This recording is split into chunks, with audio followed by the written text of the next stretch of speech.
into the ring.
Alrighty, gamers, we are jumping back into week 3 of EGF. This is already week 3 of the collegiate season. I believe this is season 2, right? So they only did it like in the previous year. Last week we had William and Mary up against Wichita, one of the two. State University, Wichita. This week we're gonna have St. John's University up against the University of Connecticut. I am joined by my co-commentator, Fang. How are you doing, Fang? I'm doing great. How are you doing? I'm doing okay. You know, a bit of a lazy day, kind of rainy today. I thought you were gonna open the stream with "What's up, my little pog champs." I don't know why I had that feeling. You know, in hindsight, I would have really loved to do that. Oh boy. But I had like the decency not to. But now that you've said it, I'll maybe say it.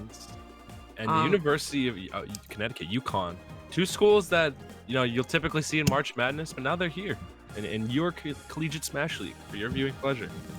So, but see how these two schools, I don't know how they've been doing so far in the season. Let's take a quick look to brush up on the stats, real quick, of these teams. I know last week, I believe, St. John. How did St. John's do? Did they compete last week? I don't think so. Yeah. St. John's went up against DePaul University. All right, so they're coming off a loss here, trying to redeem themselves. Yeah. We're gonna see how did UConn do as well. Take a look real quick. Yeah, but that being said, I do see a familiar face in St. John's. I do see Jay Grunt, and I also see them in the chat. So I hope you're having a lovely day thus far. Yeah, but other than that, I don't recognize a whole bunch of the tags. I think we saw University of Connecticut on this stream, actually. Yeah. In the first week, I believe. Because I'm recognizing like Almalex and Jimbo's tags. So both these schools actually coming off losses from last week. So they're looking to prove something here and get some points on the board for themselves. St. John's being a pretty prominent university based in Queens, New York, and got the University of Connecticut, obviously straight out of Connecticut. So, they're ready to scrap. And I'm very excited for both these rosters. I wonder what characters we're gonna get because there's so much diversity on some of these crews. I know one of the crews has a very good Greninja player on it, so I'm very excited to see that. Um, yeah, I just very looking forward to seeing which school is gonna take it over the other one and what Mhm. kind of matchups we're gonna see from both of these universities. Yeah. Again, like I always feel like it's really interesting to emphasize like how these sort of regional like these are like their own little micro regions, right? Like Right. you have people coming in like locally to college, you have people also coming in from different regions to go study at those schools. And so like they sort of develop their own little metagame. They have like Right. their own little specific culture with Smash. And it's interesting to see how the two collide Mhm. because I feel like every single school, just like plays a little bit differently. It has like a different variety of characters like that. Yeah, for sure. And you'll see different concentrations of skill levels just based on the university as well. But those always Mhm. fluctuate, obviously, with the students coming in and out of school. But typically, what you like to see is everyone helping each other get better within the schools. Definitely. Um, so yeah, I'm ready to see some action here. Ready to see some Smash action. hmm I also feel like maybe like I might be mistaken, but like with colleges especially, it like takes like only for like them to have one or two like really good players to sort of like push up um like the rest of the players. You know what I mean? I Oh feel yeah. like that sort of like tournament grind and competitive nature is almost infectious. Most colleges will have like an area or like a concentrated place where the people who like to play Smash will gather all the time in between their classes or whenever they have free time. So they'll be playing and training with each other a lot of the time. And it does take only one or two players to kind of raise the level of everyone else, maybe give some advice. Like if you have better players that are beating you over and over again, you'll just get better by default. So, it also putting schools on the map is super duper important too. You've got players coming out of universities that are extremely talented, even outside of the university bubble, hmm and it really can elevate the level of a threat that university might be in this collegiate. hmm Yeah, definitely. And so I believe we're just still like waiting on our first players to jump into the arena. In the meantime, might as well just do quick little, like we got a script to go through. First of all, guys, if you don't have a bottle of water with you, I really recommend, fetching yourselves one because we're in it for the long haul. You guys might be here for just a couple of hours, but even then, I want to make sure that everybody here is hydrated. Guys, as the saying goes, hydrate or dihydrate. And I I'm really doing don't all right. want I I'm don't want sipping on this anybody water. to be responsible for dehydrating. Say that again, Sean. I'm sipping on this water right now.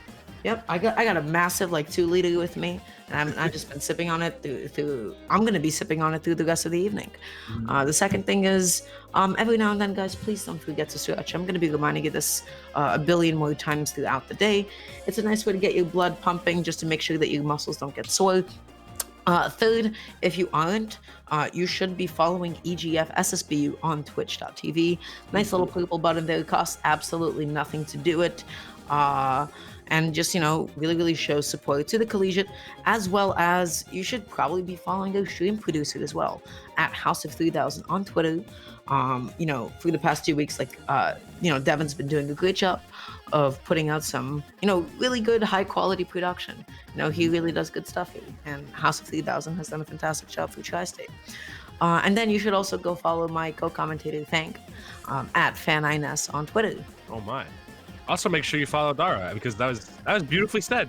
Follow Dara at Duramgar Smash. You're gonna see lots of awesome tweets coming from her Twitter. Awesome tweets, 70% of which may or may not have Pog somehow involved in them. Sean, I kind of feel like you kind of built me up a little bit. I just have to like set the record straight that my tweets are horrendous, and they're not for fragile eyes and souls. But yeah, really well studied. Yeah, guys, make sure you're stretching. Like that's super duper important, especially when you're sitting down doing homework for all that time. We're living in some crazy times right now, so most of the time you're probably gonna be hunched over your laptop Mhm, doing your assignments and stuff like that. Make sure you treat your body well, because if you don't treat your body well, then your mind won't be treated well too. You mhm. gotta be one with your body and your mind. And Absolutely. And just like that, we are going to be jumping into game one for today. We're going to be seeing Fitco the Joker up against Wukong Bowser. think with a tag like Wukong, they'd be playing like Diddy Kong or something like that. Nope. But we got Bowser. So this matchup can be a little tricky for Bowser. I feel like Joker has a very, very good way of kind of overwhelming and comboing the living heck out of Bowser. That being said, though, Bowser only needs a few strong hits to really even things up in most matchups, typically. Yeah, it's like the old saying with like heavies and all that, but right now, just like with Wukong is definitely really struggling to initiate. That really is how this matchup goes, right? You're just gonna get hit and comboed, and you're just waiting for Joker to lose neutral once, to mess up once, but Fitco not letting that happen. Really clean stock, only 28% to his name. And just taking this lead and already running away with it. Ooh, what a good grab. Nice. I love how Thitco is not letting Wukong get anything started up. They're doing their double jump deliberately to force a whiff grab out from Wukong a lot of the time, and Wukong has felt for it quite a few times. And so much damage has already been tacked on to Thitco. That being said, Wukong having stage control now, trying to find something here, but manages to actually lose it. Yep. When you got a hitbox going up and you don't have any kind of frames to protect yourself, super tough getting back to stage against Joker, barely dying to that back. You can't help but suspect that with maybe a little bit better DI, that Bowser would have still been alive. And remember, this is based on a point-based system, so depending on how many stocks you're up by, so for example, right there, Thitco's getting 3 points for that one right there for just taking that game. Every time your crew wins a game, depending on the number of stocks you have, you get an extra point. So, absolutely. Yeah, it's a modified crew battle, so like instead of having like stock and player preservation in between games, you know, both teams are just gonna have like a best of three, like 5 best of threes. And so even if you don't win point, if you don't end up winning the match, you could still earn a bunch of points for your team. So there's always an incentive to keep on fighting. That being said, that game one, like, I mean, that looked like Joker Bowser. That was a clinic, yeah. Oh, okay. So they're all doing. So they're doing the one switch thing again. So Alola taking that game one really convincingly over Wukong right there, and just as we saw, like that Arsene really paid its dividends out for Alola because that's pretty much the one point where the manpower of Joker can match the manpower of Bowser as well, and they can just kind of slug each other out. But Alola looked really good, not being afraid to use that Tetrakarn in situations where he knew that Wukong was going to swing right at him. Just really great textbook Joker play coming up from Alola right there. Yeah. Or Alola. That's a Pokemon, right? Yeah, I'm sure. It's like that weird fish one. Yeah. Yeah. That being said, I feel like there's like when you're playing as a super heavy against a really combo heavy character, especially one as consistent as Joker, you have to play super reserved. Like you cannot be taking too many risks in something like that. And I feel like Wukong was like committing sometimes, especially like with the way that Alola was like double jumping away in disadvantage sometimes, and Wukong just kept going for the same option with the grab. As you mentioned, like you need to adapt, you need to mix those kinds of things up, because otherwise we'll be seeing a repeat of game one. Especially with a character like Joker, who is actively looking for whiff punishes. I think Wukong should definitely not be swinging unless he's absolutely sure that his attack is going to be hitting. Since as Bowser, if you get put in disadvantage, you're going to be hurting. You're going to be eating a ton of %, especially against a character that's super combo oriented like Joker. Taking it to Yoshi's story, game 2. I definitely like the counter pick. It closes in the space between both Wukong and Alola, and the Bowser just being able to access Joker a lot more quickly and control the space around him a lot better. He's a big boy. Yeah, he's a massive lad, but already this game is off to a much better start. Dropping that ledge trap a little bit, maybe respecting Bowser too much, giving him that space. Not really what you want to be doing against Bowser, that ledge. Because his out of ledge options, as with many heavies, are relatively limited, and Joker can really put you in nasty place. But goes for the waveland just for a little bit of schmicks, but unfortunately, mistiming and spacing that counter. Really, you want to be going like a little bit lower so that people can't actually snap onto the ledge with your hitbox being out. And just like that, Wukong already able to take one stop. Yeah, and that's looking already a lot better than it was game 1 as well. It seems like Wukong has also caught on to Alomamola's use of Tetrakarn and stalling in the air before he decides to swing. So he's definitely showing some adaptation I'd like to see some options to catch Alomomola on the platforms a bit more, like maybe using Bowser's side B because it is only like a 6-frame option, meaning it's super duper quick coming Yeah, up. super Great for quick. catching It's a field command spot. grab, hits you through your shield. Like, you just kind of hold that at some point. And fantastic parry into the side B, really dealing this damage, controlling the stage really well. How is Aloma going to get back onto the stage? That was really, really smart. The tip of Bowser's Fire Breath, of course, doesn't have any knockback attached to it, kind of like Fox's laser. And just air dodging right in. So scared about how he was getting back to the stage. Yeah, you got to be really careful when recovering against Joker because he has more than enough tools to not only keep you off stage, but punish you once you finally return back onto stage. And now Alomomola kind of finding their momentum back once again and kind of running away with this game too right here. Wukong has got to finish this stock real quick or else it's going to be looking really, really bad for him. Yeah, and just like that, like the lead was just dropped so quickly. You can't, like, again, you can't be able to commit to so really aggressive ledge options. That side B is going to be able to kill Wukong, of course. You can never count Bowser out. Trying to get a little something started with up B there, but not going to be able to send Joker into tumble at 0. Didn't deal enough damage from that. Ooh. Yeah. And just the options that Wukong picked there to kind of deal with the way that Alomomola was landing on his shield. I feel like he could have been opting for up B a little bit more rather than shield grab, since I believe up B is a faster out of shield option than shield grab is. It also just encompasses, like, in case Joker decides to cross up Bowser can at least get a nice solid punish on both of his sides out of shield. But regardless, really good stuff to Alomomola right there, just taking full advantage of the fact that Bowser gets kind of beaten up quite a bit once you get the first hit on him, and he's going to be, I believe, tacking 4 points on the board for St. John's right there. Mm-hmm. Yeah, not just 4 points. I think that's. Oh yeah, no, 2 more points, yeah, as well. So it's 6 points overall for St. John's on the board, and already a very, very hot start out of the gate. Yeah. So gonna have to see already looking a University. lot better than they did last week. Last week, kind of feel like they may not have been somewhat demolished. They got a little steamrolled. They got a little steamrolled. A little steamroll. A little bit.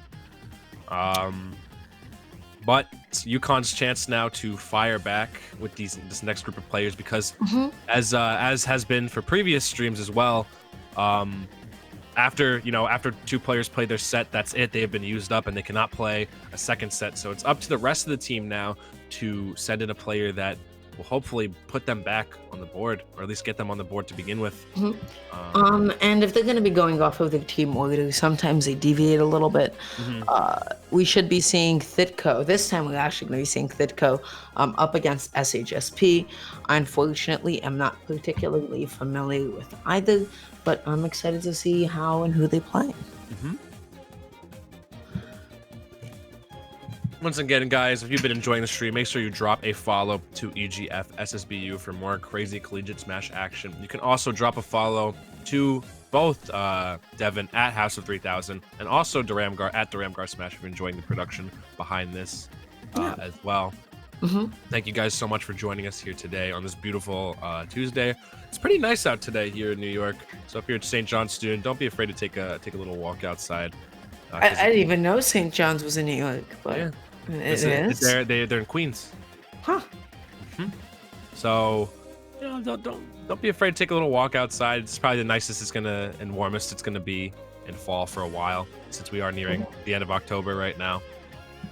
And once again, I just want to come out and say how much I appreciate people really coming out for Blue Boys in the chat, seeing a little bit of that college camaraderie, a bit of that college patriotism for one another. You guys got to stick up for one another, and it's just really, really nice seeing all of you guys cheer on.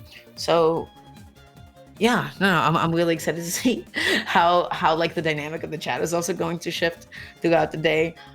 Some schools I feel have better turnout. I remember at some point we had 80 people from one of the universities just cheering on one player, and then as soon as that player was done, they just they dipped. It was great. Yeah, some players got fan clubs. It's actually insane. That's just yeah, you got your local celebrities at colleges sometimes where you'll see who the best player is, and you'll be like, yo, that's that guy, and everyone's gonna want to play that guy or want to get better from them or whatever. So yeah, we're just waiting on the next Next two opponents. I was about to say components. Components. Next two components to this stream going to be sent in to duke it out. Yeah, how we doing, by the way, chat? How's everybody doing today? Hope all your classes are going. I know that it's nearing the end of October, so you guys are probably well after midterms at this point. Oh my gosh. Midterms. Yeah. Pain, Sean. Yeah, all pain. of it was just pure pain. So I hope you guys are studying or at least managing stuff. I know it can be really, really hard as a former college student myself. I know that it can be very, very difficult to manage, you know, all the facets of your life, because when you're in college, you're just pretty much the only person you're responsible for is yourself. So like, you don't have a lot of people to take off the load of work that you have to do. So make sure you're at least getting some sleep, managing the best health you possibly can. And remember, it's okay to you know, just take a night off and eat your food and play games or whatever. Like, take some time to take a break, and don't stress too much, because it's not going to help you out in the long run. And make sure you're getting your assignments done. It's really, really important. Yes, I agree, and I've followed all of the advice that you've said in the past few weeks. Let's go. Yeah. It's good to hear. Sean, low-key, that felt like a huge saboteur to me, because it wasn't. I mean, this is a every collegiate single stream. every single point that you mentioned, I have somehow failed to do. But no, you're absolutely right, guys. Like, all you it's gotta really do is important try. to take That's care the of thing. yourself. This isn't my word isn't law, by the way. All I'm saying is just try it. You know, try to just do your best. You know, do the best that you can. That's what a lot of my professors and teachers have told me throughout the years, is just do the best you can. Try your best, you know. And if you know, if it gets really hard, sometimes reach out to your friends too. Like talk to your friends. Like maybe call your parents if you know you have a pretty good relationship with them and you miss them. Sean, you know, do what you gotta do. on a completely different and unrelated note, I have a question. I have a question for you personally. Yes. Have you ever had the jalapeno cheddar poppers at Burger King? Never. I've eaten at Burger King probably less than like both Wendy's and McDonald's lifetime. Goodness. Wow. I think Burger King's like the worst out of the three. No, that's a hot take. Is Is that really a hot take? I think Ooh. Wendy's and Mickey D's is way better than Burger King. Okay, I'm not gonna get into that. But Is the only Burger thing King I will and Travis say, Scott? I don't think so. no. The only thing I will say is you are really missing out on jalapeno cheddar poppers. They have been literally my fuel and sustenance for the past 3 weeks. I've been getting them multiple times a week, and they're fantastic. And speaking of some spicy gameplay that we have in front of us, we are now going to be seeing SHSP with the Greninja up against Thitko with the Jigglypuff, a bit of an uncommon pick. But I have a soft spot for Jigglypuff. I love my floaties. I was a Puff main and foil. That's some deep lore. I just really Wow, enjoy I didn't know the character. that. Yeah. But here we are. Yeah, Puff Greninja. Kind of a weird matchup, but I'd say that Greninja does more than well enough against this character. You just kind of have to play a little bit on the defensive at times and kind of do what Greninja does best, which is like pick people out of the air, move super quick, and cause the opponent to whiff. But I was gonna say something along the lines of the opposite. I feel like what Greninja does best is catching people as they land. And what Jigglypuff does really, really well is sort of baiting a lot of like preemptive, like, you know, attempts to catch her landing, having ridiculous airspeed, ridiculous aerial mobility, so many jumps. You're just going to exist in the air for so long, wait for your opponent to get impatient, and then just land on them aggressively over and over and over and whittle them away. So it's just going to be up to Thitko to be able to do that and just to stall in the air appropriately, and for SHSP just to play really resilient. That being said, fantastic edge guard. Neutral air is so good for that. It's just out there for so long. Yeah, I'd say Greninja's recovery being like the weakest facet of his kit, just because it leaves him incredibly vulnerable off stage to being hit. And really good stuff to Thitko right there for picking off that recovery with that quick Nair. Nair being probably one of Jigglypuff's best moves in her kit. So, and I like the way that Thitko's playing this right now, kind of almost baiting SHSP to come in a lot of the times and overextend a little bit more comfortably. A little bit more than maybe could. What a side feed. That was a great shadow sneak. Caught right between beneath the ledge as well. Just to take that stock off. Yeah, I don't think that was an actual 2-frame, but either way, it was just such a nice way of just hitting onto the stage. That was really smart, honestly. And I like how much Ditko has been respecting SHSP's options right here with Greninja, just like sitting in shield when they're on the ground. The few times that they're on the ground, I should say. Yeah, I feel like they're really comfortable in the matchup too, just like understanding that Greninja's grab is definitely far from ideal. Ooh, tries to go for the 2-frame down smash a little bit late on the execution. I know that SHSP just trying to desperately get a hit in, but I love the way that Ditko is just dancing so elegantly around all of the hitboxes that SHSP is throwing out right now.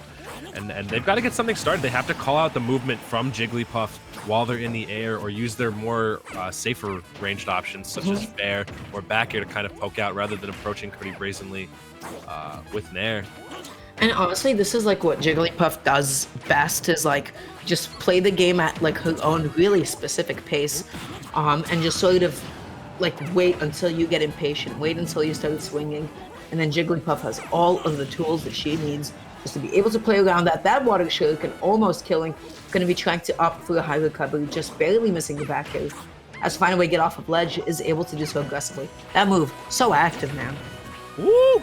Oh no, missed the downer, coming to rest, but no big punish from SHSP. Maybe a little flustered throughout the beginning of this crew battle, didn't know maybe that Ditko was going to rest there, or maybe they tried something they shouldn't have. Either way, that's going to be massive for Ditko to take their stock, to keep their stock just a second longer right there before dropping it finally to SHSP. Yeah, they're able to get a couple of extra hits and a little bit of extra damage. SHSP, though, recognizing that they fumbled the bag for a second, trying to reclaim it and doing so successfully, already dealing 29%. But how are you going to get back onto stage against Jigglypuff? No 2-frame attempts with neutral air. Just tries to go through the down smash. Oh, no! All right, I'm gonna head out. What happened? I don't know if that was a misinput, but they like didn't slow. Like you can change your direction once you hit the ground, and Ditko just didn't. Ditko just went. They see me rolling. They hate it.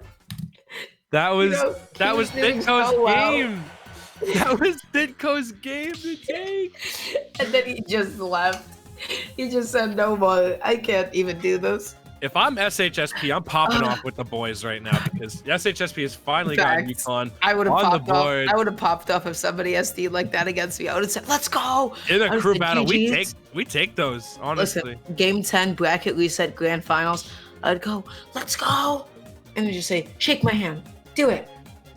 So a reminder of how the format works for these crews is that basically what happens is each school sends in 2 people to play out a best of 3 set. You gain a certain amount of points depending on the amount of stocks you keep per game. So if you 3-stock your opponent, you get 3 points for your school if you take the game. And if you win the entire set, you also get an additional 2 points added on. So for example, Aloma Mola led off for St. John's by getting 4 points, and since they won the set, they got an additional 2 points right now. And since SHSP won that game 1 right there with 1 stock to boot, they've got 1 point for UConn. And basically nobody gets reused throughout the battles. They just send in 2 new people of rosters of 5 each to fight each other, and whoever has the most points by the end of it all is the winner. So that's a quick little explanation. And it's really, really interesting, like how it changes the way that crew battles do work. Because normally, you know, you're playing to preserve as many of your stocks as possible, but with this gives the opportunity for real set play to be happening with stage drag. You know, if you want to switch characters, I think it's really interesting. I love it. Really good. Really good. It's really good practice for actual tournaments as well as crew battles as well. Because you're really trying to do your all, like put in your all, and it also helps adapt, because in crew battles you don't always get a big chance to adapt. You just get like 3 stocks, and then once they're all gone, that's it, you're done.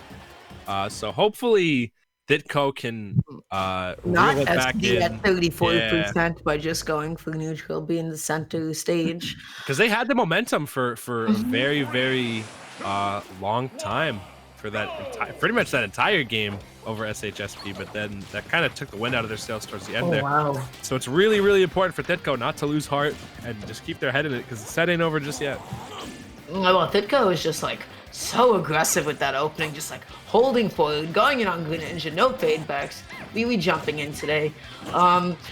What I would like to see from Ditko maybe is like maybe just some more attempts to reset and react after they land a hit, especially with something like Pound. I feel like they've been missing like a lot of these conversions into forward or back air off of Pound. Um, and like maybe they could instead be trying to punish the option that Greninja does after. Oh, okay. Great counter coming out right there from SHSP. Pretty much evening the game up thus far. Looking, I guess the additional space of PS2 is making this game a tad more reserved. Both players looking a little bit more hesitant to go in unless they're absolutely sure that they found their openings. Right now, I'm liking these feedback areas from SHSP. It's a good adaptation to the way that Ditko is playing. I do feel like Ditko's a lot more aggressive holding forward this time. And Greninja's ridiculously disjointed forward. It was just doing a good job. And wow, if you get called out with Shadow Sneak like that in neutral, like that's like a sign to like, hey, maybe I'm committing more than I should be right now. And right now, we're seeing a lot more even of a game being played by SHSP so far. Kind of staying in reserve with those shurikens a little bit and being a little bit more safe when it comes to poking out. And this Shadow Sneak has been doing so well for SHSP so far. Another rollout. Ooh, yeah. I mean, that's like one of those moves that you like really know how to, you need to know how to punish that, excuse me. You'd have to like wait for that to like hit your shield, and there's like a little bit of a vulnerable period after that where you can like go for the fastest out of shield option.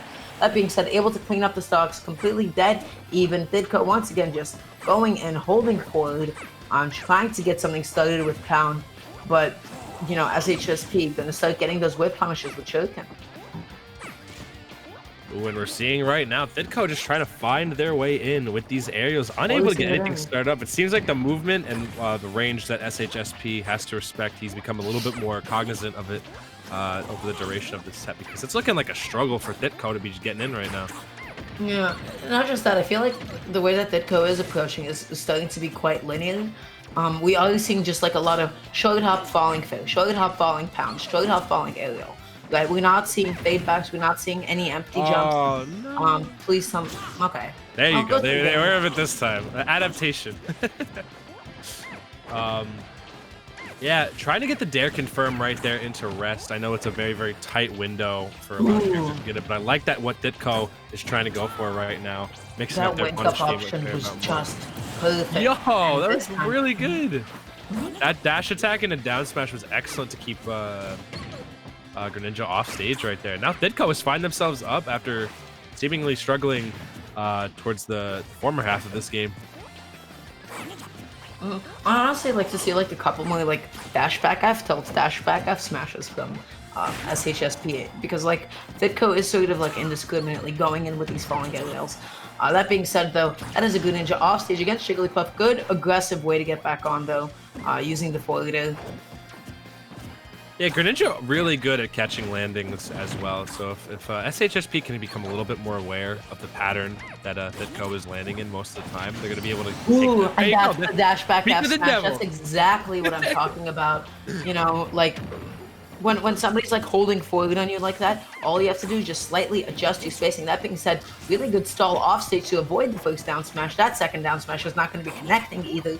Greninja's still in the running. You can't go for the traditional neutral air dash attacks on floaties, especially when he connected so high up from the ground.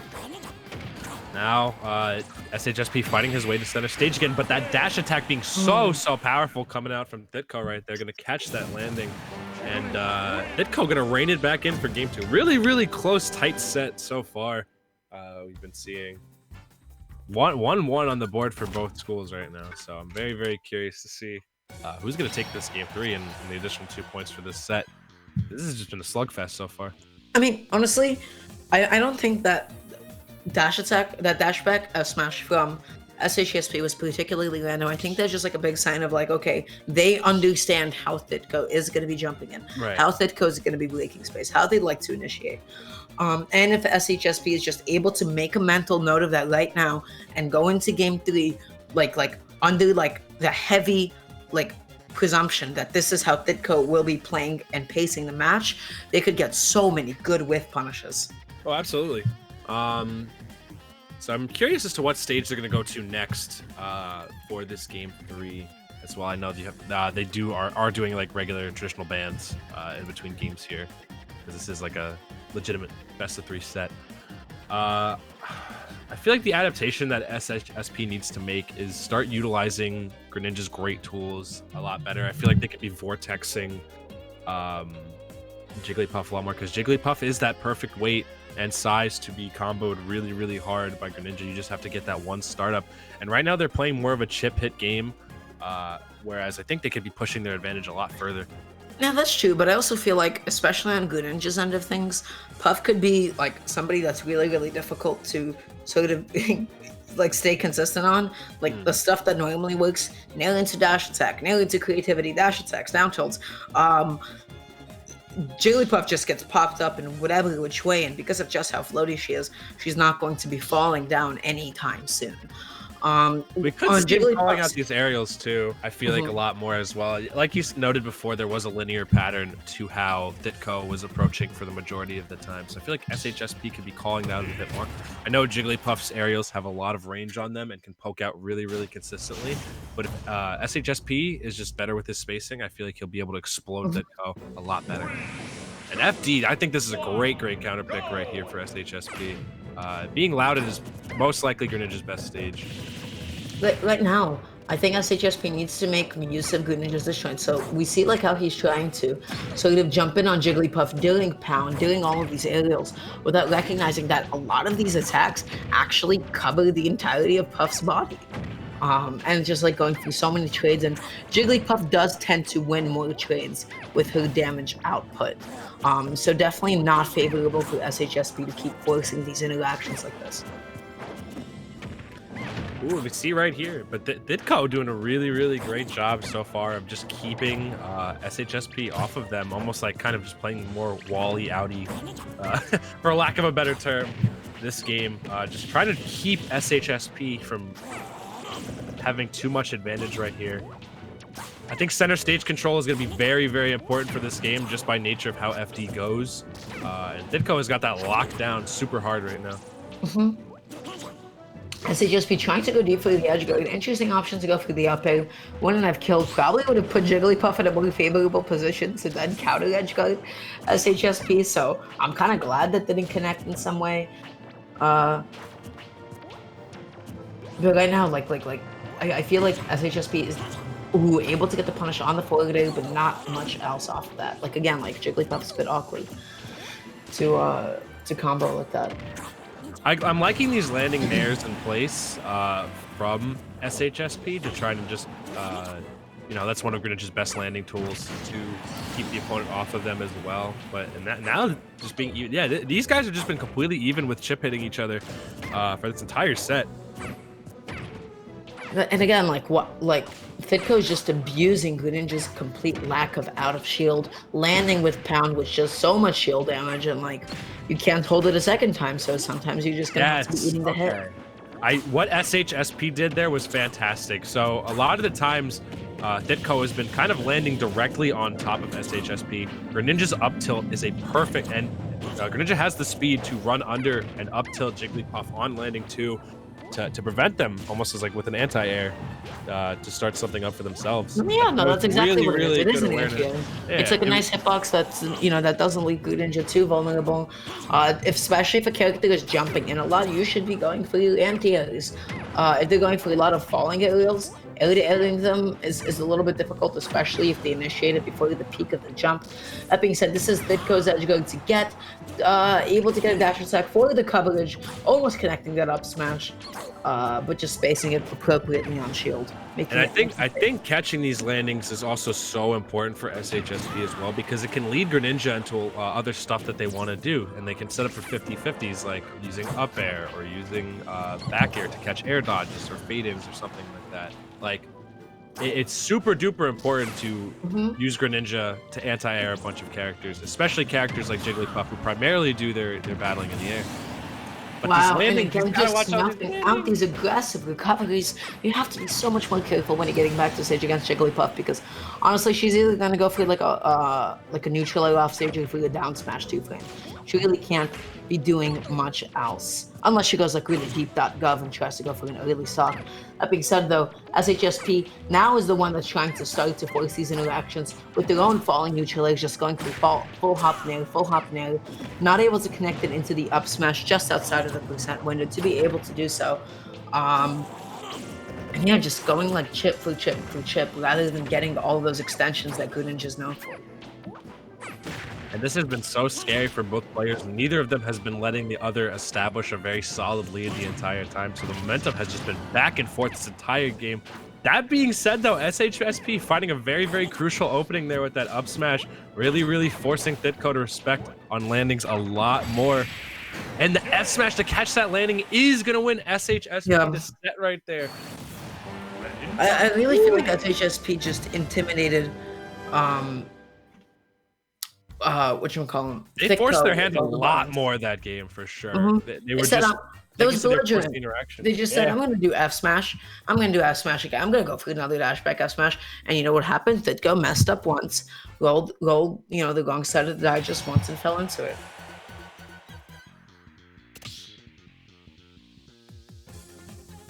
That was tense. Woo! That was super duper close, but SHSP managing to get 4 points on the board right there for UConn right there. Clutching it out over Thitko. That was super duper close. Wow. That was some clutch play, I'd say, on both sides, because neither of the two was letting each other get a lead at all. They were finding ways to clap back almost instantly every single time. But after that up smash right there from SHSP, it really started to run away with the momentum. And one more bad landing from Thitko was enough to seal their fate. Really clutch stuff right there from UConn.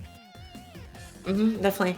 I feel like both of these players definitely have like some stuff to take away from this. I think Thitko really didn't like capitalize on like how many times they were actually connecting that pound, actually connecting that forwarded. And Jigglypuff can like really string somebody along, you know, especially on a character like Greninja, I feel like. And also, like, there are a lot of times where they could have committed a little bit more to edge guarding Greninja, especially with something as active as Neutralite. And I also think SHSP just could have adapted a little bit better to, like, some of their opponent's habits. Yeah, no kidding. I feel like they caught on, like, a lot more quickly. It seemed like that. I wish that Thitko would have tightened up, I think, a bit more, because there are several crucial confirms that they missed throughout that set. And I think the recoveries also from SHSP were very low a lot of the time. And we saw one really good edge guard at the beginning of the set for Thitko, but I feel like they could have been pushing a little bit harder. I like the way they started catching high recoveries with both dash attack and down smash. That was super duper good, but I don't feel like it was enough. I feel like you really have to stay on top of Greninja, or else he's just going to run away, and he's able to come in and leave as he pleases, just given how quick he is. And with that being said, that means currently the score is St. John's with 7 points to University of Connecticut sitting at a 4. This is really even.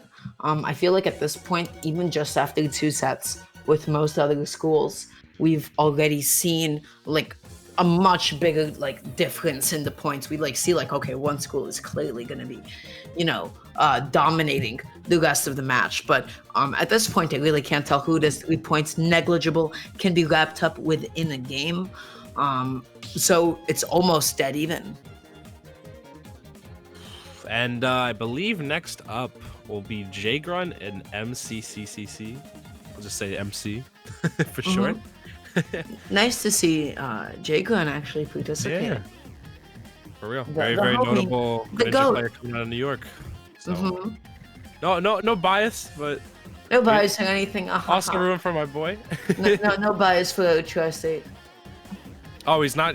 I guess he's not coming in yet, or whatever. Maybe they send in someone else, like Tendo or Boy, firsthand. But we'll see. We'll see who comes in next. I hope everyone in the chat is having a wonderful day so far. I hope you're pogging with your pogs out. Like, I'm gonna be honest with you. Like, I was just saying that to myself for the entirety of this. I really hope you guys are having a fantastic day, because you know, listen, times are tough. I'm sorry. Times are tough. You know, we have a little bit of Smash Bros in front of us. We can just sit down and enjoy. Sometimes you gotta stop and smell the roses, and this is it. These are the roses. Smell it. I want you to smell your monitor. I want you to enjoy the game that we have in front of us. And I just want you guys to know that I really appreciate you and everybody that's watching. You guys are great. Whew. But if it's not Jay Grunt, I don't really know about the order of the matches that we're going to be seeing ahead of us. I guess, yeah, you said Tendo? Ready for it? It could either be Tendo or Boy. So I'm very, very curious to see who they're going to send in next. They do have a very slight lead right now, but they're going to need a lot more to extend it to make it possible for a shutout right here against UConn. So we're going to see who St. John's sends in next. But yeah. So I mean, while we do have a brief little moment, I will have to quickly run to go powder my nose. Hey, that's fine. I'll be back momentarily. I want to say so far. Oh, just I from what heard I've somebody seen join. this week, though, William and Mary. I'll go over some other results, I guess, from today as well. William and Mary managing to take it 22-14 over the University of Delaware. Really good stuff to them. I know they were very, very strong last week, I believe, when they played, taking it over Wichita.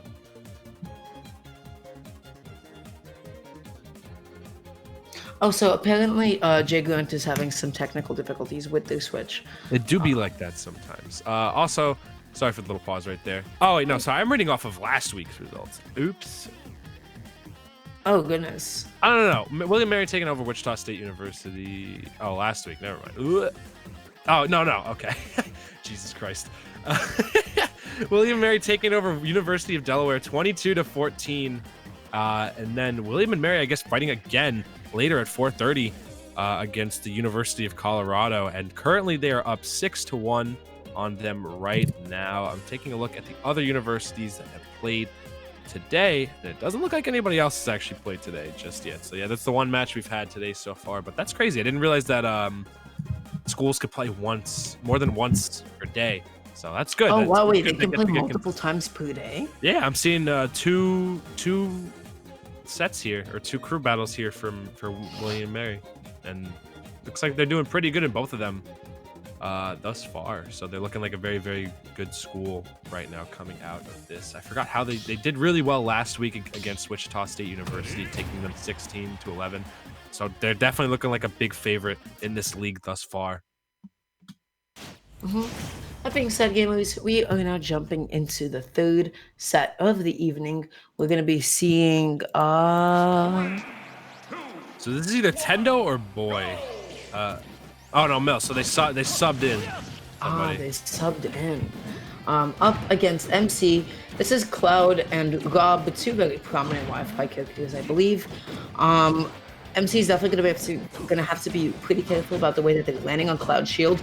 And Cloud, honestly, has all the mix that he needs to be able to land on Rob's shield. You can mix people up so well with cross slash, but you can't be neutral getupping into go to the arms. You just have to wait that move out, and then you'll be able to get a nice, delicious punish on reaction. This could be a scary matchup for both players. Just like Cloud has a really, really good time keeping Rob in disadvantage a majority of the time, but Rob does have that burst of his amazing boxing tools, and he can edge guard the living heck out of Cloud as well. So I'm very, very curious to see which character, or which player rather, is going to have the stronger neutral and the stronger punish game in this one, because this is a very hectic matchup. Yeah, ooh, nice back out. Just get him off the stage though, just like nicely spaced. I just said nice back out wholeheartedly with my whole chest. God damn it. Stay with your chest. No, yeah, I'm proud of it. I said nice back out. I'm proud of that nice back air. What about it? That being said, good high recovery, air dodge back onto the stage just to be able to avoid the side B. Ooh. Oh my, yeah, did the up B a little too low on the ledge, and if you do it a certain height, either level to the ledge or below the ledge, Cloud will not catch that ledge and he will fly down to his death. I like the attempt by No Mill there, but I also really like the stalling from MC on their recovery as well. It seems like they're very, very confident with how to recover as Rob thus far. That being said, that excellent back air coming up from No Mill, covering those thrusters immaculately. Ooh, gets a down air into the foot. Really, really clean. Just gets a bit of damage. Tries to tech chase with the laser. Is not able to find it though. Would have probably only covered the tech out in that position. Especially since he had like Cloud cornered. I would have liked to see Rob instead try to break in space and try to, maybe get like throw Cloud off stage. But either way, you can't overly commit to things like charging your limit, especially like when Cloud is so close to no like reason to go off stage yet. Okay, though, I like Nomel's use of Blade Beam right here to use his projectile to keep MC out. That's super duper important to like maximize the amount of tools you can use. Cloud, it's a really big and good projectile, especially at like a mid range to kind of check the opponent into shielding or keeping them away from you. Ooh, nice spot dodge. Able to just get past that down smash. Really, really, really nice. Just classic punish on that. Unfortunately, holding the gyro in their hands, they would have had to have Z dropped it first before going for the up air had they wanted to connect that. So you just have to be a little bit more aware of it, especially if you are a very item play based character. It's like something you always got to be mindful of. Something like, oh, I have this gyro in my hand. Okay, so I need to Z drop this before my next input. Otherwise, I'd really mess it up. And just swings from both sides right here. MC managing to find their way back on. I would like to see more gyro play at the ledge from them. Like when they do have the time, shoot the gyro to kind of cover over the ledge. That way they can cut off some of Nomel's recovery options. Excellent Tiger Woods PGA golf swing right there. Coming out from Nomel to clear that stock right from MC. And this is a... Oh, no. I was going to say they could have kept the lead, but the mash was not right. The mash wasn't right. Listen, guys, I'm telling you, you should never give up on a mash. Never. Okay, like I'm telling you, it's so much easier than you think it is to get out of things. But that's a Cloud off stage, bulleting double jump. This is their chance. Nope. Yeah, they bullet double jump. That's what happens when you press that jump off stage as Cloud. You die. That's it. You get hit once and you just die. There's nothing about that. Very clutch gyro coming out right there from MC. Really, really good stuff. Like they had the laser or whatever that to force the recovery. The double jump was blown and they just nailed it in there really quick. Like the trajectory they threw it at was perfect for just bouncing ever so lightly off the stage and keeping Cloud out. And Cloud had nothing left in the tank to keep him going right there. Really, really good stuff right there from MC.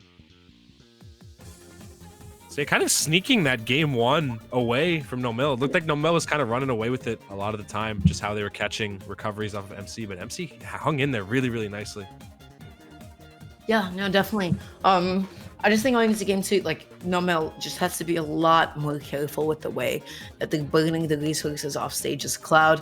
Like anybody that has like an exploitable recovery like that, like you want to keep your finger off of that jump button unless you absolutely need to off stage. You know, using that up way too early and then being hit off stage, it's a death sentence. It should be a death sentence, ideally. You know, every character in the game does have the tools to be able to punish that and just deny you at any % from getting back on.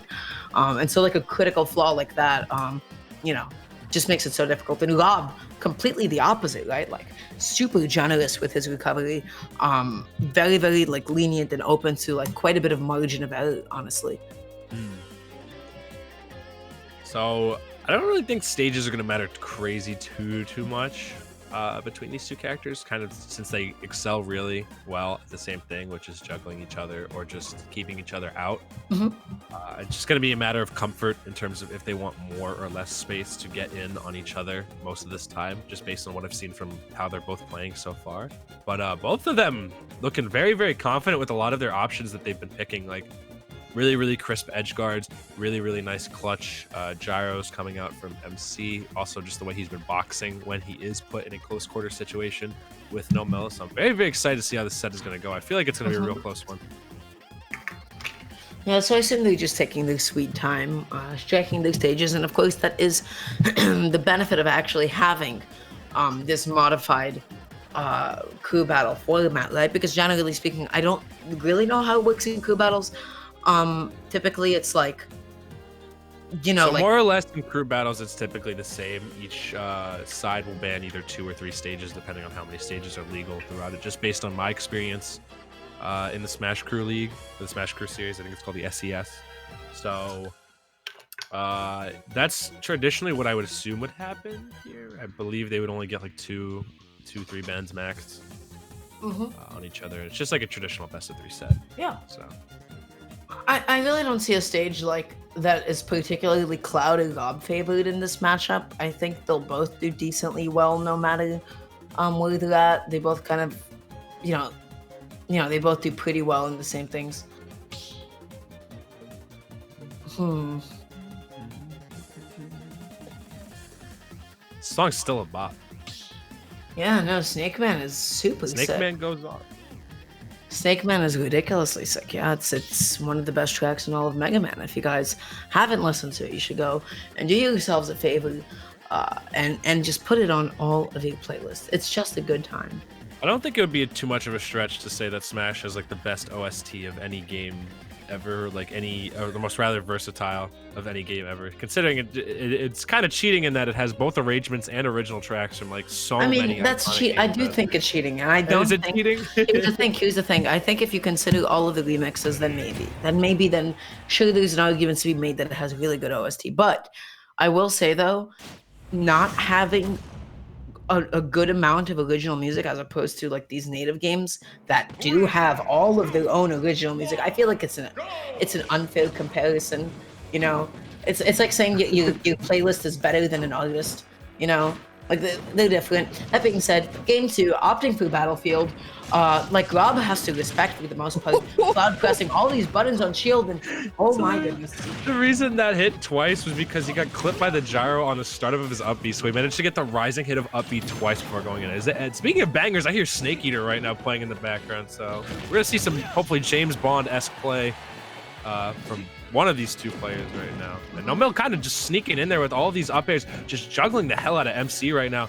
Doesn't look like they've been able to find an answer to this advantage state that Nomel has found himself in so far. Just going through this cross slash was able just to rack on so much damage. Battlefield is so good for Cloud, especially because like he's able to commit to these up Bs and kind of get away with it for the most part, honestly. I'm loving these back airs from Nomil, just threatening the space in front of MC, forcing him to be way, way more careful than with his recovery. And just, yeah, really, really excellent back air spacing right there from Nomil, cleaving out that first stock. And he's already found himself with limit, probably going to use it to tack on some additional damage right here just to extend his lead that much more. Ooh, just the very tip of that blade beam was just still able to connect. Tries to go for an up smash lead. They're almost connecting it. But, you know, Gob was just able to barely drift away with directional air dodge. Wow, just keeps on piling on this damage. MC needs to get the stock right now. Otherwise, this is looking like a really good game for Nomel. Yeah, they're trying their damnedest to kind of space out. I don't feel like they've got a good read on Nomel's movement just yet. Trying to move him with that arm rotor right there, but it's not going to work. I feel like they have to use Rob's dash attack or better boxing tools to kind of catch Cloud on the back foot, or at least shift into the defensive to force an approach out from Nomil more so, because right now they're just getting cleaved in two by this Buster Sword. Yeah, ooh, I like that bit of a recovery mix-up. Nomel was definitely not in the position to be able to properly edge guard or ledge trap that. That being said, the grounded forward, they're still able to take out the stock. Nomel sitting at 3. This is quite never mind. This is still quite the lead for themselves. Now they're sitting at 2-1 stocks. Wow, converting off of the falling neutral. Rob really does not have aerial buttons to be able to contest with up B after something like that. That was really, really cool. I like it. Yeah, they made Cloud a way more swing-heavy character in this game, and I like players that just take the opportunity to extend their offense as much as possible, because if you've ever fought a Cloud before, you know, if you're just getting hit a bunch of times with him, it can really cause mental detriment to the other player, and just like, God, this guy just keeps swinging on me. I can't get away from all of the offensive pressure that this guy is doing to me, and Nomil gonna take it with that cross slash right there. That was ridiculous. He just didn't stay off him that entire time, and that's what you got to do against Rob. I mean, this is what happens like when you keep going through the same recovery option, not mixing it, or, you know, threatening Cloud at all. I didn't see any offstage lasers back onto the stage. I didn't see offstage gyros back onto the stage. I didn't see any attempts to go high. So, like, there's one vulnerable period where you can hit Rob, and that is when he is about to go low. As he's going low, you know, as he's already coming back up from, like, the depths of hell below, you know, you really have to respect that. But that was the one vulnerable moment that Rob has off stage, and Nomel took advantage of that beautifully, able to just clean up that stock, not drag out that game any longer than it had to be. Because Rob definitely prone to comebacks. So Rob can take your stocks away before you know it. That was, and we still got a game 3 coming up too.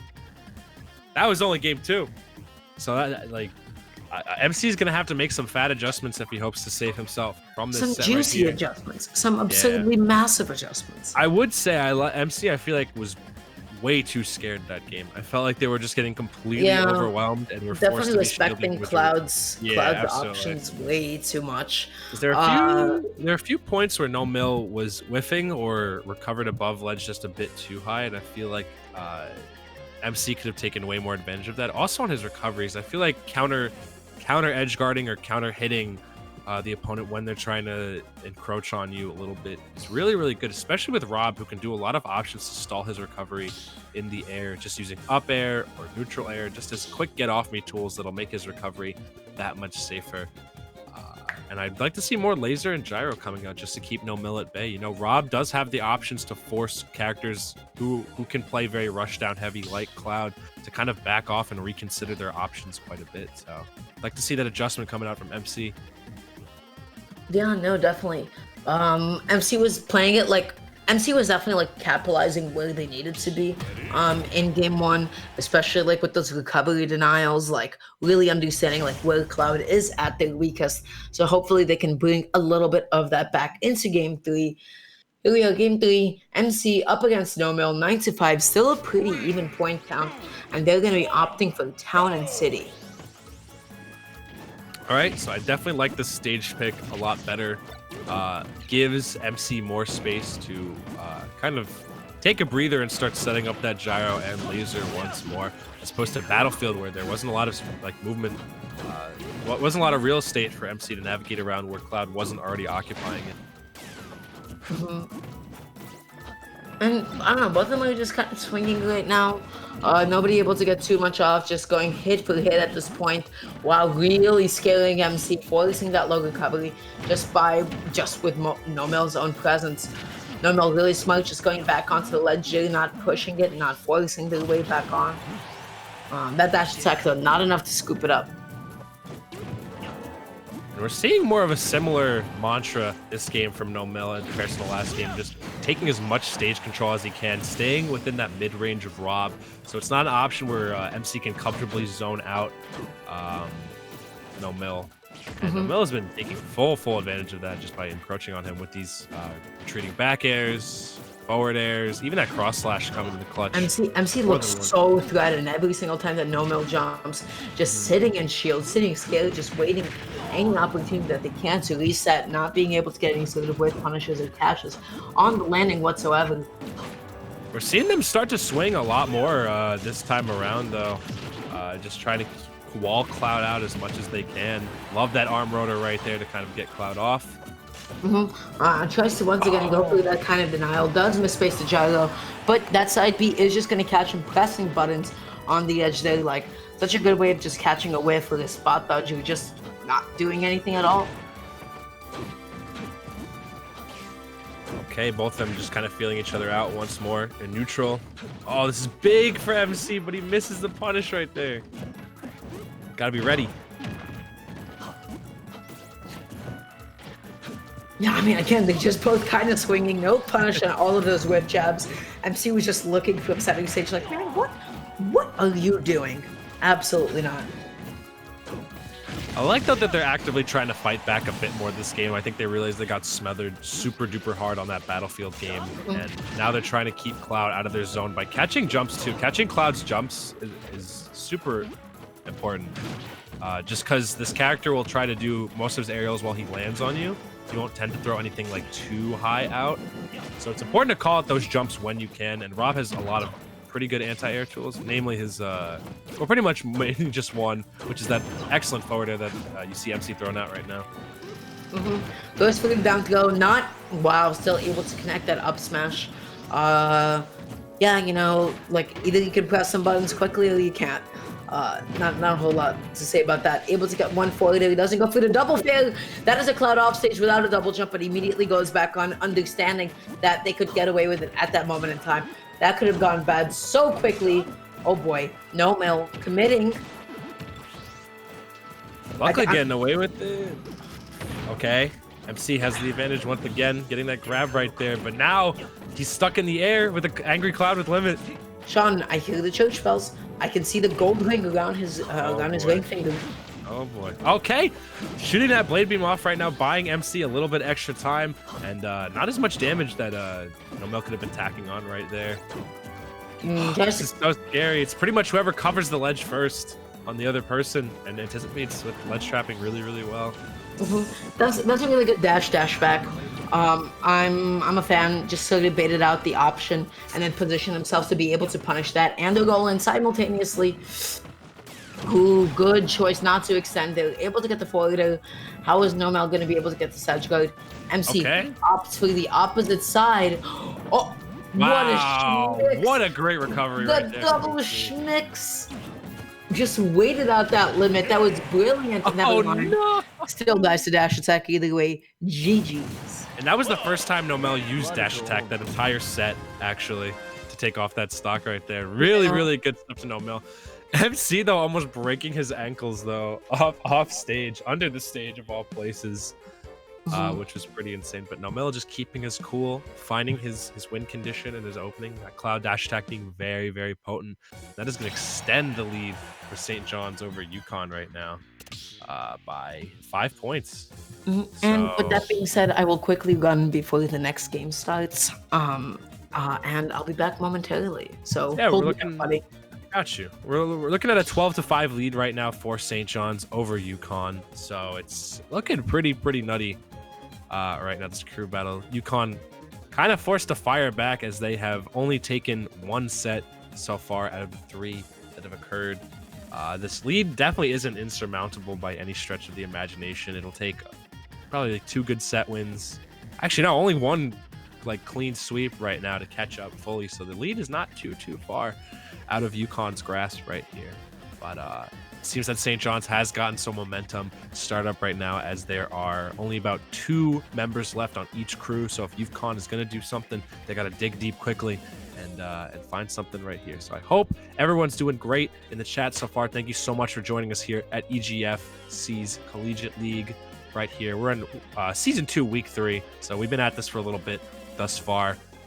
I hope everyone's having a good day. Make sure you're drinking water and staying hydrated. And shout outs to all the, I think, who's playing on, oh, they're not all playing on one Switch anymore, are they? Because Nomel came in on his own Switch instead of, yeah, shout outs to the college peeps supporting each other throughout this entire crew battle. You know, it's important to have that college pride and work together as a team, you know, help each other grow as not only people, but also Smash players. So really good stuff from every school that's participating here out. Thank you for joining us today. If you are enjoying the stream production right now, you can follow House of 3000. They do a lot for the Tri-State Smash scene. And if you are an East Coast Smasher, they do run weekly tournaments every single Wednesday. So please make sure you go follow them if you're looking to get good at this game. I believe they also do a Fight Club King of the Hill type thing on Sundays where anyone is allowed to compete, I believe, in it.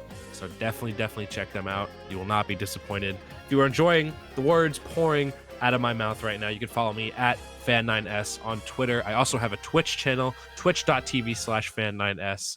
I'll probably put some emotes in the chat right now. I stream Smash a lot. I also stream some other games too. I also have a YouTube channel, youtube.com/FangPlays. I just uploaded a new video on the best player of each character in Smash Ultimate. So if you are looking to see who did the best in Season 2 of the PGR, definitely go check that out. I put a lot of time into it, and you probably won't be disappointed. And if you are, just make sure you leave a comment, and I'll be like, all right, I can improve on that. Anyway, if you also like the words coming out of Duramgar's mouth, you can follow Duramgar at DuramgarSmash. Really active social media presence on Twitter. Their tweets are pretty funny a majority of the time. And I believe they also have a YouTube channel, which they'll be uploading to soon. I think it's Duramgar Smash on YouTube as well. Oh, they also stream on Twitch, twitch.tv/DuramGaria. So make sure you go follow her. She is really talented, and her streams are really fun. Her engagement with her viewers is great. So if you're looking for someone to chill with and talk to while they're playing Smash, definitely go hit them up. Yeah, that's about it for shilling, I think, for me. after all that. Yeah, I hope everyone's having a great day thus far. We're just waiting for this next match to be geared up thus far. I am stalling for time immensely while Duramgar is doing whatever they got to do. I hope you're doing well, Devin. Nice. I don't know if they can hear you. They can now. Hi, guys. Devin just goes, I'm good. Hi, guys. Oh, looks like we're getting started. It's going to be Boy versus Almorel? Almorel? It looks Frenchy, so I know, right? You see an X at the end of Almorel? something, you're like, ooh. We're gonna see. I'll just say. I'll just go full American. Let's say Almorex. Yeah. We're gonna see Boy versus Almorex. So I don't know what characters these two are going to be throwing out on each other, but based on what I've been seeing from the crew so far, there have been like very, very powerful characters coming out on both sides. So I urge everyone out there to pick up a top tier. Do it. They're really good. Or just play whatever character you have fun playing with. You know, who am I to tell you? Oh gosh. Hello, gamers. Hello. Here I am. I've returned. And look at that. Speak of the devil. Yeah, there you go. You made it Speak back just in time for the next match. To be geared up right now between both St. John's Esports and the University of Connecticut UConn. And we got another Joker popping. Another Joker Bowser match. Yeah, another Joker Bowser. Almanax up against Boy. Just boy. That's the tag. Yeah, we got Bowser Joker. We saw this earlier from both schools, although the shoe is on the other. No, actually, no. It's on the same foot. Two New York Jokers versus two Connecticut Bowsers. So this is the second batch we got coming up so far. And for the first set, we did see the Joker kind of run over the Bowser a little bit, but it's looking almost the exact opposite this time around with Almorex just kind of locking it down right now in terms of stage control on this Joker. No, you can't. You can't really be doing all that.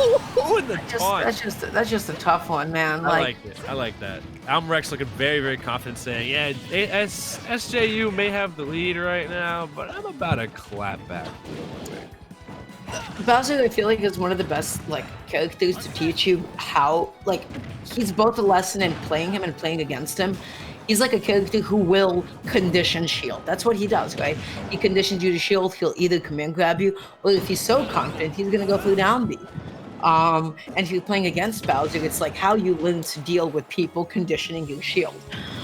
So after that bit of a call out, we're definitely gonna be some reluctance, and oh my God, so unfortunate to lose our stand in that moment of time. Just like the nastiest position to be in. I would like to see Boy take a page out of Alo Momola's book and go a little bit more aggressive on the edge guarding against Bowser, because Bowser only really has one recovery option, which is just do up B high or do up, or rather two, is do up B high or do up B low. And Tetrakarn can kind of cover both with relative ease. Or just going off stage as well. Like, Joker is immaculate at edge guarding and jumping off stage. Back through didn't kill Bowser, and he was at 160 and 70. My man was still chilling. And the more rage that's tacked onto Bowser, the more imminent a threat of a quick Bowser kill is coming out right there for Almorex. Almorex looked so unfortunate that his shield was so tiny, because he could clearly see that Boy was kind of fishing for that back again. That was so good. He mixed up completely too. Down B is perfect. Oh also my catching God. shield on platform as well, and looking so confident right there against Boy. Boy is definitely gonna have to think twice about shielding, or at least get out of there once Bowser starts the approach while he's trapped on the platform. That was such a good play right there from Almorex.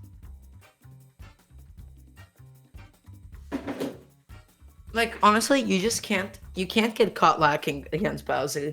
You just have to play tight. You have to play solid. You can't overcommit, but wow, Bowser can mix you up. Your disadvantage against him is literally a coin flip sometimes, and you just have to make sure that you're mixing it up as much as possible and minimizing the overall times that you are in such a nasty place. Otherwise, Bowser will rob you. He will steal you those stocks every single opportunity that he gets. That was crazy. And that is the blowout, honestly, that UConn needs to bring it back against St. John's right now, closing the gap just a little bit. If they can get one more 3-stock, or at least even a 2-stock, they will tie it up against St. John's, actually, if Almorex can manage to shut out this game right here against Boy. So all the pressure right now is on my mans. Definitely. Honestly, I feel like Boy just needs to slow it down. There was a lot of things that they started playing a little bit more scared towards the end. I feel like the biggest tell was after they got hit by up B once, they immediately double jumped away and started holding shield from across the stage. And I just saw like Almarex just come in and get the grab. My man freight trained on him. Yep. Real quick. Ran it. 100%. Bowser would make a great football player. He'd be a great linebacker. He just trucks through people. I don't know why they don't have a Mario football game yet. You'd think they'd have it since they have every other sport, but they don't have a Mario American football game yet. I wonder why. Mm-hmm. And again, like I feel like these two schools are going so even today. This is not something that we typically see at all. It's been close. It's been very, very close thus far. So I'm very, very excited to see who's going to take it out over the other one, because last week we kind of saw a bunch of blowouts, but this is the first time I think I've ever casted a collegiate crew battle where it's relatively even amongst both sides. So I'm very, very happy to see that. Mm-hmm. So yeah, just waiting for them to finish up the stages. Honestly, I think just keeping it tighter, going smaller, going to Smash really. Battlefield would be really, really good for Boy who, just able to get those platform extensions on Joker. On Bowser. Rather, I had them switched up. If I'm Boy, I want to get off the platform as quickly as I can. Mm-hmm.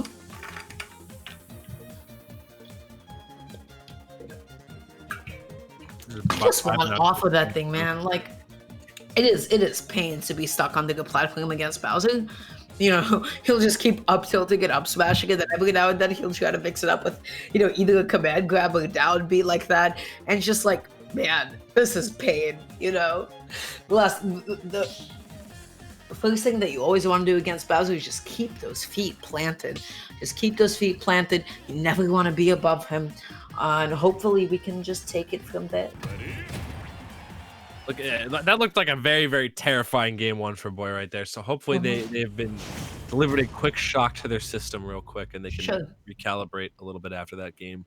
But the stage we're going to be going to in game 2 is down. Okay, I like this pick a lot more. Less opportunities for Boy to get trapped down on those platforms. So, also more space for him to move around with as well, to kind of force the Almarex to approach him. So I want to say something. I am not crazy about these dash chances from Boy. I feel like they don't have too much purpose going into them, and more often than not, they're just overcommitting to their initial dash and letting Almarex get free hits as a result, Like, they were just dashing back and forth, and as a result, Almarex could just run up and hit them, and just like that, 25%. Like, again, like, there is no reason to be foxtrotting and dash chancing like that, especially when Bowser is so close to you. That's like asking to get hit by an aggressive option. That's true, because at that point, Bowser can kind of just hold forward and then kind of go in on Boy right there. So I want to see a little more purposeful movement from Boy, or at least just waiting in place a little bit for Bowser to make a move. Just automating through all of that with F smash. Good lord. This is ridiculous. This is even more so of a clinic than before. Oh yeah, now Almarex really trying to hold on to this stock as much as possible, and you can kind of see that with his play right now, being a tad more cautious, because he knows if he's able to keep all three of his stocks throughout this, he does take the lead for UConn over SJU. So it's up to Boy right now to stop the bleeding as quickly as he can and try to just keep that lead alive just a bit longer for SJU right now. Yeah, I can't be able to commit to those options, because otherwise, Bowser could just easily snuff you out with down air. It's a good idea on stages like Town and City, or at least if you have a platform above you, just stay under the platform when you're juggling Bowser, please. Like, I'm begging you. And Almarex is on Boy right now like a heat-seeking missile, just not giving up space at all and staying on him as much as they can to open themselves up for a punish. That being said, though, finally his stock is taken off right there by Boy on Almarex with that excellent Tetrakarn right there. That is what I wanted him to do a little bit earlier. He finally managed to pull it out. Nice catch on the jump. That is a Joker offstage without a jump at all. Ooh. I would have been scared too. Oh my. Honestly. Oh me, oh my. Oh me, oh my. Almarex going to town right there on Boy. Okay. That was ridiculous. That was ridiculous. I'm gonna say this, like, I feel like the biggest takeaway of that match is like movement with purpose and not overcommitting to Yeah, movement. So I I agree. feel like a lot of ultimate players have a really strong habit of dashing without really knowing like why they should be dashing. Especially like with dash dancing, or foxtrotting in neutral like that at mid range, against Bowser. Like, out of a dash, you can't shield until however many frames after. You can't do anything out of a dash except like a dash attack or a jump.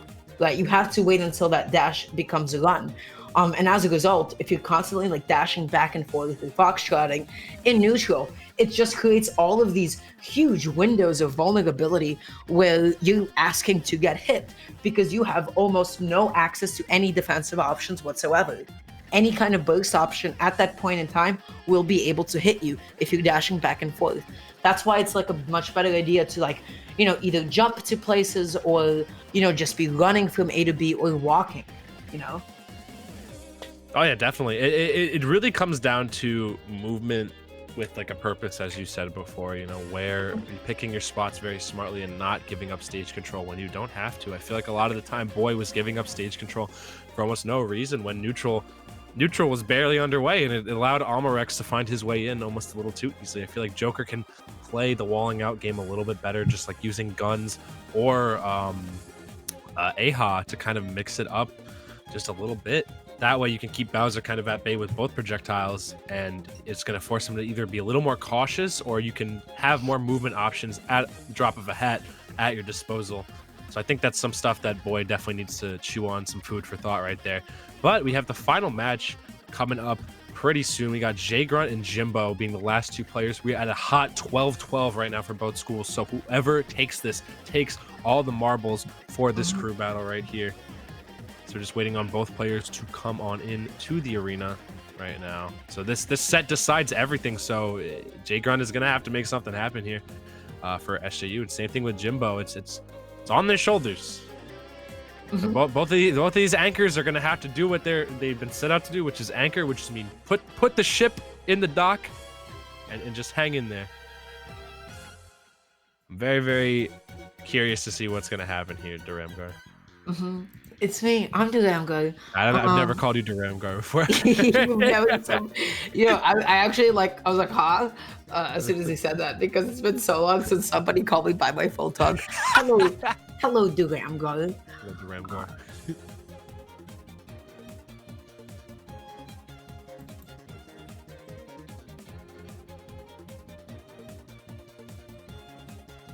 Okay.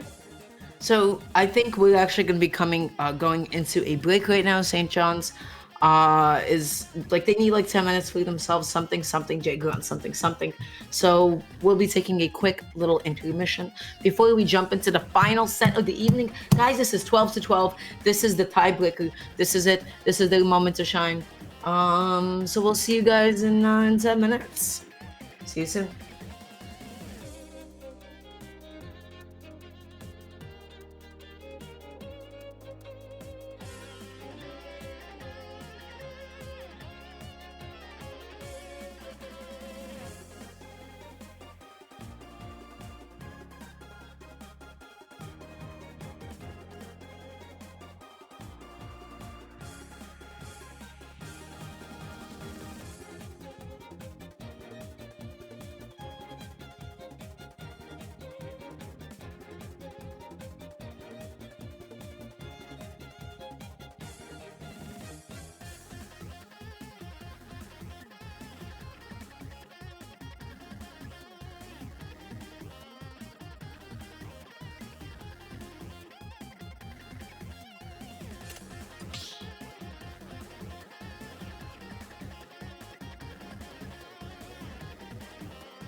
What is up, students, teachers alike? I don't know. Someone's professor might be watching this. Who knows? Some of these professors like, yeah, go get him, kid. I taught that kid. I taught him. He knows. Welcome back to EGFC Season 2, Week Number 3. We got St. John's University versus the University of Connecticut. We are at a deadlock right now, with both schools having 12-12 on the board right now. So we're gonna be seeing Jay Grunt versus Jimbo to finish it off. Whoever takes this takes all the marbles for their school. I am very, very hyped to see what's gonna happen. I know we're gonna have Greninja versus I don't know what character, but it's gonna be crazy. I've got to say, there is one unlikely but possible outcome, and it's if a 3-stock happens game 1, and then another team. Actually, is it possible to get, for both teams to gain the same exact amount of points, or does the victor always have to? Well, the victor will always get 2 points. The victor will always get 2 points. Yeah, at the end of the set. Whoever wins the set will get 2 points. So there's no way it's gonna go into like overtime or anything like that. I see Pokemon in the chat. I hope you're having a lovely day, Pokemon. Pokemon, by the way, you're killing it. Big fan. Anyways, game 1 of Jay Grunt up against Jimbo. That's Greninja Ridley. Yeah, listen. Right now, all the chips kind of against Ridley here, because Greninja historically kind of messes up Ridley pretty hard, just given how much blender. Listen, it's a massive lad. It's a massive lad up against one of the most combo-heavy characters in the game. Really doesn't have a whole lot of buttons. Already at 76% just from a couple of up air strings. Like, this is tough for Jimbo. This is tough. Like, yeah, this is looking rough. He's already taken 85 just for 2 landings and stuff like that, so we got to be very, very careful to see what's going to be happening here. From Jimbo, already the F smash coming out there while he tried to stall and maybe get the grab there with that side B. Really, really early lead already out the gate for Jay Grunt, and he has no intentions of dropping it just yet. He's just comboing the hell out of him. And Jimbo with a really aggressive landing option. No punish from Jay Grunt though. Just a little bit afraid to overcommit there. That being said, going through the super deep recovery, I thought a little windbox shenanigans were about to go down, but apparently not. Jay Grunt though dancing so masterfully, just around everything that wow. I've never seen that. Phenomenal mash shot. That was a phenomenal mash. That was crazy. He got dragged. That side B was impeccable. Impeccable. Those button presses per second, just off the charts. I was just in the nick of time too. He was about to get tossed off stage really, really hard. And now Jay Grunt opening himself up for a fantastic lead this game 1 here. Ooh boy. So actually, you bring up a fair point. If Jay Grunt does get like a 3-stock this game and he holds that lead, actually no, I think there's no chance. Yeah, there's no chance. The best that you can do is like 40-3 or something like that. There could be. No, there's actually no chance of a tie. I did all the calculations in my head. Thinking about it too. The mash shot down here in disadvantage, not going to be able to kill quite yet. Did not unfortunately send him to the right direction. Didn't even want to challenge that up smash at all. Just wanted to go and reset. And Jimbo getting almost desperate here for a lot of these kills, just throwing out these smash attacks in neutral, trying to catch some sort of approach from Jay Grunt right now, but that Nair is actually going to catch him off the back foot right there. Jay Grunt just trying to extend his lead as much as he can because he knows he has to go in for this kill, because no matter what happens, if he wins this game and if he wins the set, that's it. He's setting himself up and his school for success.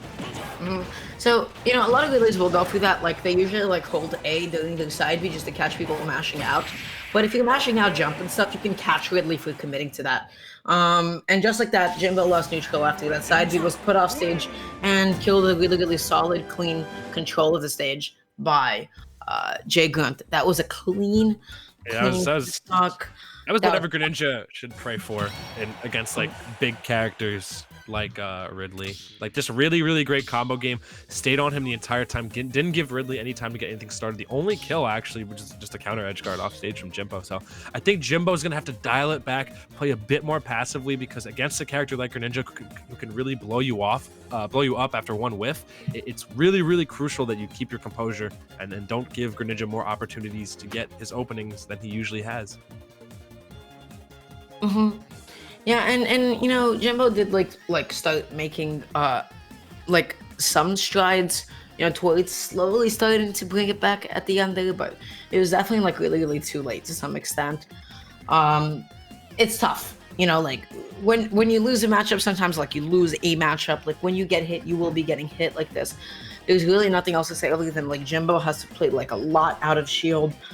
Just be really, really patient and see if they can get a read on how Jay Grunt likes to jump in, because otherwise, this might be a body bag. It's looking like that so far, honestly, for Jimbo, but I'm hoping he can recover a little bit, drag it back in for himself, and then kind of get UConn back on there, because right now Jay Grunt seemingly, that was a very, very confident 2-stock coming right out there from Jay Grunt. And, this is for all the marbles too, so this is what anchors are made of in crew battles. All the pressure of not only yourself but your entire team is placed on your shoulders in this situation right here. So I really, really want to see if Jimbo can really bring it back. At the same time, though, Jay Grunt looking super duper confident. He's been in a lot of high pressure situations like this before, just since we've seen him in a lot of tri-state tournaments and stuff like that. Not too familiar with how Jimbo does competing wise out there, but I've seen Jay Grunt a fair amount just competing online. So this man has the experience under his belt for sure. Alrighty, Jay Grunt in the chat. Where we go? I need to go back to work. Oh my god. Alrighty, game 2 gonna be off team for Smashville. I argue this stage is maybe even better for Greninja. Setting up like some up air stuff, some back air stuff on that side of the flag could be a little nasty. And immediately with the stage spike and the win box, no second win box though, just immediately goes through the F smash. Yeah, really is a little bit too heavy to get hit by that and die to that anytime soon.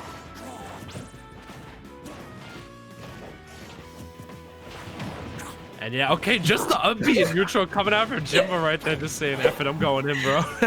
What a way to initiate. Good lord. Really, really good out of shield option, actually. Just like, nicely timing it just to be able to get that turnaround. Required a fair bit of execution on his part. Yo! Fly me to the moon, bro.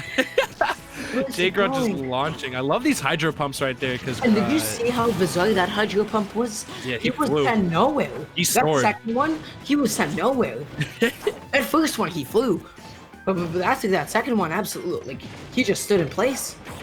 Jay Grunt just making mincemeat of Jimbo right now. Like Jimbo has not been able to establish any sort of stage control right now, and he's been kind of just getting overwhelmed right now. And he's desperately been trying to throw stuff out to keep Jay Grunt off of him. I mean, this is Mecha Ridley. Like this is like nuts and bolts. I don't know about mincemeat. They're getting a whole lot of meat on those bones. Yeah. This is Jay Grunt just playing this really, really patiently, just waiting for all the whiffs coming out from Jimbo right now. Jimbo just desperately trying to get something done, but Jay Grunt seems to have found his momentum and his tempo really, really nicely. He found momentum, he found his tempo. Like I feel like Jimbo is just sort of like struggling and clawing, at the seams, trying to find some semblance of touching the ground again, resetting. Jimbo needs to not overcommit. Like good, really good dash attack, just to be able to get Jay Grunt off stage. Phenomenal tech though, keep on living. Really good stuff right now so far from Jay Grunt. Jimbo just can't seem to get anything started up. He's just getting blown up for each and every one of these misses. Oh, that's gonna be it. St. John's is gonna take it over UConn with a blowout from Jay Grunt right there. Just securing the team 5 more points with that. Yeah, that was a 3-star W. Wow. Unbelievable. What a that lead. was like Jay Grunt said, "Oh, this is an even game, all right," and then just immediately earns 7 points for their team. Alrighty, guys. So, the man comes home from work just to do more work and to go back to work afterwards. That was OD. He came, Jay Grunt came out. Jay Grunt came out. He said, I'm not here to play. I got a job. He's a working man. He has to chase that bag. And so he wrapped it up super, super quickly. And with that being said, under normal circumstances, we would have started Georgetown University up against Wichita State University. However, because we are running slightly behind schedule, I believe they might have already started their matches, if I'm not mistaken. Oh, Georgetown forfeited. Yeah, so we're Oh chilling. my. Oh goodness. And the other two can't start sooner. That's really unfortunate. So, guys, I just want to say thank you everybody that's been watching up until this point. Thank you so much to everybody that pulled through from St. John's and UConn. Real. You guys are the best. First and foremost, guys, if you aren't doing so already, you should be following EGF SSBU. Then the second thing that you should be doing is following our lovely stream producer Devin at House of 3000 on Twitter. House of 3000 is one of Tri-State's premier streaming services for Super Smash Bros. They do a really, really good job. And then third, you should be following Fang at Fan9S on Twitter. And if you'd also like, you don't have to. No obligation. You should. No, you have to. Absolutely. Sean, I am legally required at this point to reveal the fact that I say Pog in at least 6 of my tweets every single day. It's not for everybody. Dr. Ramgar follow. At the Ramgar Smash. Make sure you follow on Twitter. Trust me. Okay. And good stuff to both schools, though. Really great job. We saw some good hustle and some incredible play, literally on both sides. Just like so. The MVP, I believe, for St. John's is going to be Jay Grunt with a total of, I believe, 7 points being taken. And the MVP for UConn is going to be Almarex with a very, very impressive 7 stocks as well being taken, or 7 points being put on the board. So really good stuff to both of those players carrying their schools out. I hope both schools, I wish them both luck in their exams and everything else like that. Really, really good stuff. Thank you for coming out to this collegiate and competing here. It's really, really entertaining, and I'm sure it's a well-needed break from all the stress of college life.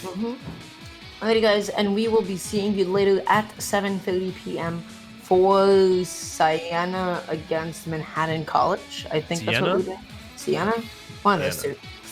Yeah, Siena College versus Manhattan College. And now we're going to be jumping over to the mainstream where you guys will be having a little bit more Super Smash Bros. Action just to keep you guys satiated up until then. And we'll be hosting them. So thank you guys so much, and we'll catch you in a bit. Adios.